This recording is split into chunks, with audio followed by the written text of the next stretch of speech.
Abalamuzi ab'enjawulo abakulira obukiiko bw'eddembe ly'obuntu n'abakungu abalala okuva mu nsi ezikola omukago gwa African Union bali mu Kampala okumala ennaku 3.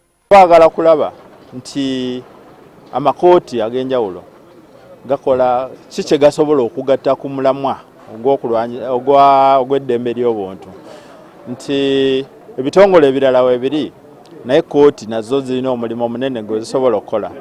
Ate kati tulina kooti eno eya African Court on Human and People's Rights. Kooti eno mpya abantu balina ogimanya naye ekola emirimu ku ddembe ly'obuntu. Naye kooti eno, kooti endala eziri mu nsi ez'enjawulo ziyambye zitya kooti eri eya Ssemazinga wa Africa. Pulezidenti Museveni yabadde omugenyi omukulu era atuse ku ssaawa 5.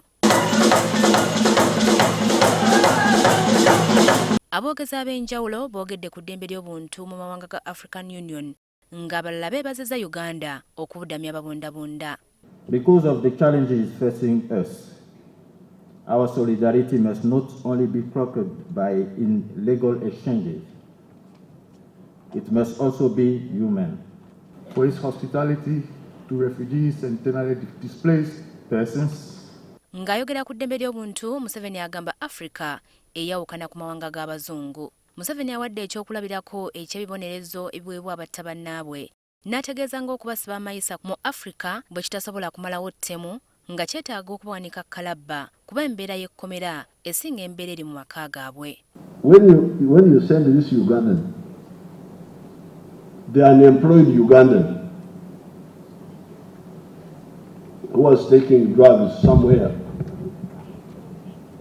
you think you are punishing him by putting him in jail, but actually the prison may be better than staying out. At least I have food from the prison.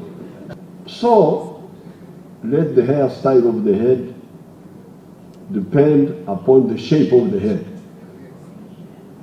It is the shape of your head which gives you the hairstyle. You can see my hairstyle. Museveni era asabye abalamuzi okutunuulira ebyenkulaakulana nga basala emisango. Museveni agamba tewali nsonga lwaki omulamuzi yalibadde ayangu okusala omusango gw'abalwanye nga waliwo omusango ogusibye ekkolero ekisobola okutondawo emirimu. If I'm handling a case of people who fought in a bar, and there is the case of a factory which is employing 2,000 people, I think for me I will start with the factory, deal with that case,